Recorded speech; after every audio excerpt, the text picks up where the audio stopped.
Bayangkan, kamu berada di dalam lorong gelap yang sempit, hanya diterangi cahaya senter kecil.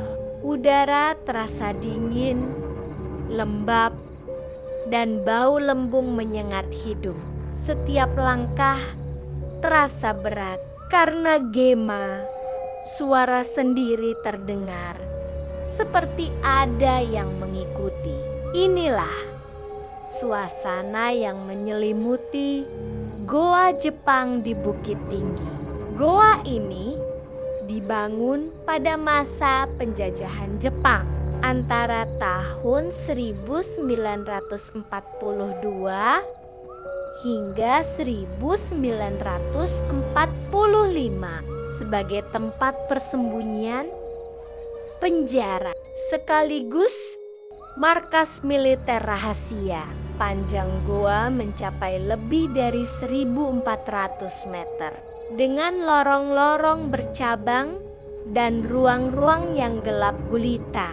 Namun di balik fungsi militer itu tersimpan sejarah kelam dan cerita-cerita yang membuat merinding.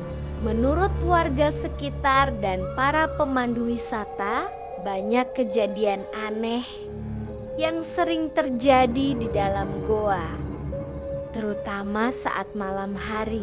Beberapa pengunjung mengaku mendengar suara rintihan, tangisan, bahkan teriakan minta tolong.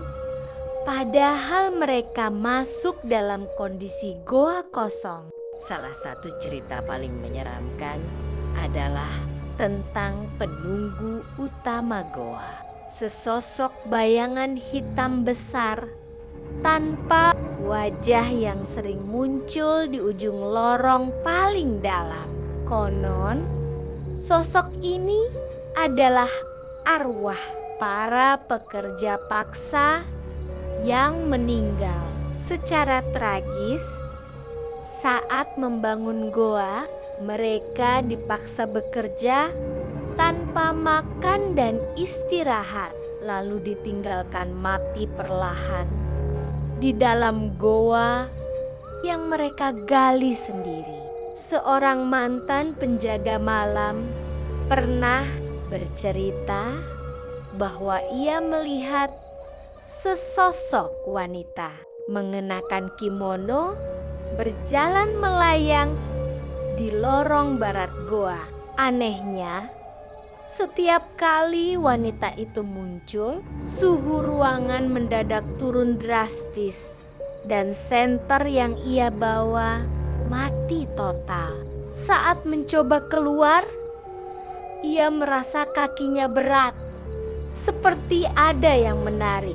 Sejak kejadian itu, ia berhenti bekerja dan menolak bicara lebih lanjut. Ada pula kisah tentang turis yang tertinggal dalam rombongan saat sedang tur malam.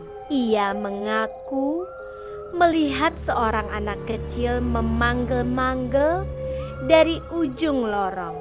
Namun saat ia dekati, anak itu menghilang begitu saja dan suara tangisnya berubah jadi tawa nyaring yang menggema ketika ditemukan oleh pemandu. Turis tersebut ketakutan dan menggigil, tidak bisa bicara selama berjam-jam. Penduduk sekitar percaya bahwa arwah di dalam goa belum tenang. Mereka masih terjebak, menuntut keadilan atas penderitaan yang mereka alami di masa lalu. Maka tak heran upacara-upacara kecil sering dilakukan oleh masyarakat setempat untuk menenangkan mereka. Sekarang, goa Jepang tetap dibuka untuk wisata. Tapi, jika kamu berani masuk, jangan sendirian. Dan jika kamu merasa ada yang berjalan di belakangmu, jangan pernah menoleh.